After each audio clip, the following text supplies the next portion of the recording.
पिछले क्लास में सेंटेंस के बारे में बताया गया था। सेंटेंस क्या है, और आज हम लोगों को पढ़ना है कि सेंटेंस कितने प्रकार के होते हैं। तो यहाँ पर चैप्टर का नाम लिख देते हैं सेंटेंस।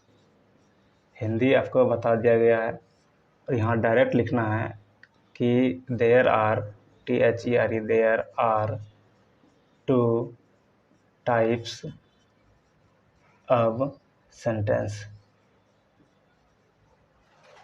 इसका मतलब हुआ कि सेंटेंस 2 प्रकार के होते हैं। आप लोग हिंदी भी लिख सकते हैं कि वाक्य 2 प्रकार के होते हैं, या वाक्य को 2 भागों में बांटा गया है। तो आपका पहला हो जाएगा सब्जेक्ट SUBJECT सब्जेक्ट, और दूसरा आपका हो जाएगा प्रीडिकेट PREDICATE प्रीडिकेट। तो वाक्य के 2 प्रकार के होते हैं, मतलब एक कोई भी सेंटेंस है उसको 2 हिस्सों में बांटा गया है। तो पहला हिस्सा का नाम है सब्जेक्ट और दूसरा हिस्सा का नाम है प्रीडिकेट। तो सब्जेक्ट का हिंदी होता है उद्देश्य, उद्देश्य भी बोला जाता है या तो कर्ता भी कहा जाता है। और इसका होता है प्रीडिकेट का विधेय।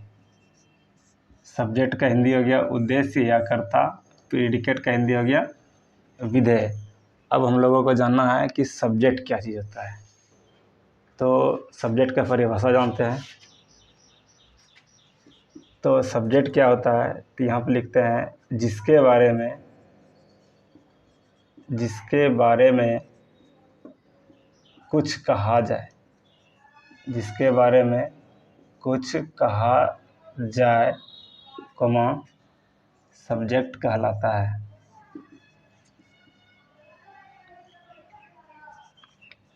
जिसके बारे में कुछ कहा जाए सब्जेक्ट कहलाता है। जैसे इसके बारे में अभी नहीं पढ़ना है, सब्जेक्ट के बारे में पढ़ रहे थे, यहाँ पर लिख रहे हैं जैसे। तो जैसे में लिख देते हैं Ram is a good boy. दूसरा उदाहरण ले रहे हैं Sita is singing SINGING singing a song. तीसरा लिए हैं टू वॉक इज यूजफुल। पहला उदाहरण है Ram is a good boy, दूसरा लिए हैं Sita is singing a song, तीसरा लिए हैं to walk is useful. Number चौथा ले रहे हैं the water of this river is dirty. आप लोगों को क्या करना है, 4 वाक्य लिए हैं, जितना उदाहरण लेना है सब में से आपको सब्जेक्ट को बाहर करना है। 5वां है द पेन अब this pocket POCKET pocket is costly. सबका पहले हिंदी समझते हैं। कहता है राम एक अच्छा लड़का है। तो परिभाषा आपका लिखा हुआ है जिसके बारे में कुछ कहा जाए उसे हम क्या कहते हैं, सब्जेक्ट कहते हैं। तो यहाँ लिखा हुआ है राम एक अच्छा लड़का है, तो किसके बारे में कहा गया है, राम के बारे में। तो राम क्या आपका हो गया, सब्जेक्ट। जिसके बारे में कुछ कहा जाए, जिसके बारे में, बस राम के बारे में कह रहे हैं, जिसको क्या बोलेंगे, सब्जेक्ट। सीता एक गीत गा रही है, सीता एक गीत गा रही है, गीत को कौन गा रही है, सीता।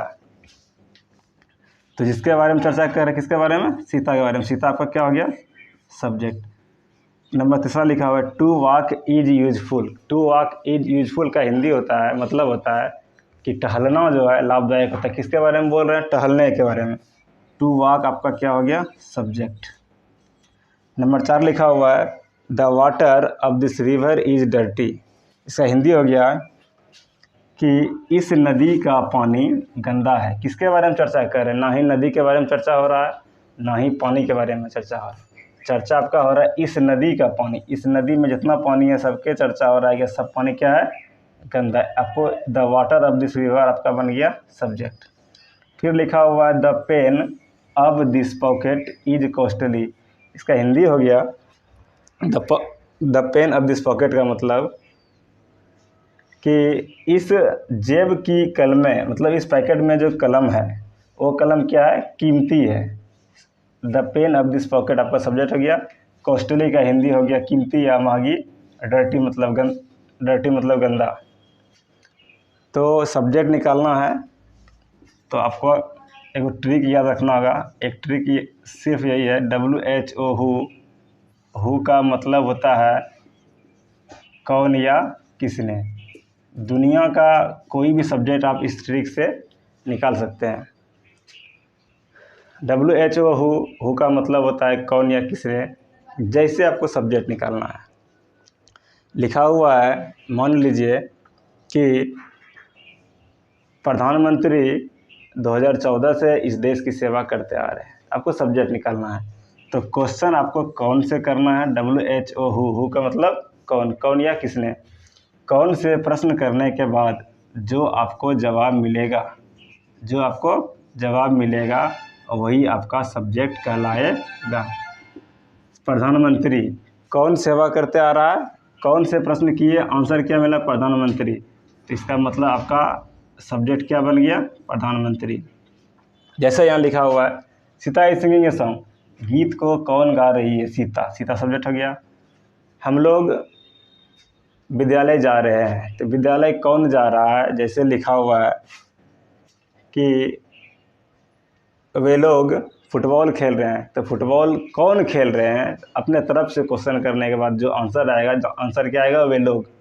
तो वे लोग आपका क्या हो गया, सब्जेक्ट। याद रखना है किसी भी सेंटेंस का सब्जेक्ट निकालने के लिए कौन से प्रश्न करने के बाद जो भी जवाब आएगा उसे हम सब्जेक्ट कहेंगे। और कुछ उदाहरण ले सकते हैं। तो आपका कुछ सब्जेक्ट होता है फिक्स सब्जेक्ट, जो कि बदलता नहीं। सब्जेक्ट आपका हो जाएगा आई, वी और you, they, he, she, it, या किसी का नाम रहेगा। या तो नाउन भी रह सकता है, नाउन का मतलब हो गया व्यक्ति, वस्तु, स्थान। सिंगुलर भी रह सकता है, प्लूरल भी रह सकता है, सब क्या होता है, सब्जेक्ट। यहाँ पर लिख दिया गया है सब्जेक्ट। तो करीब करीब आप लोगों को समझ में आ गया होगा।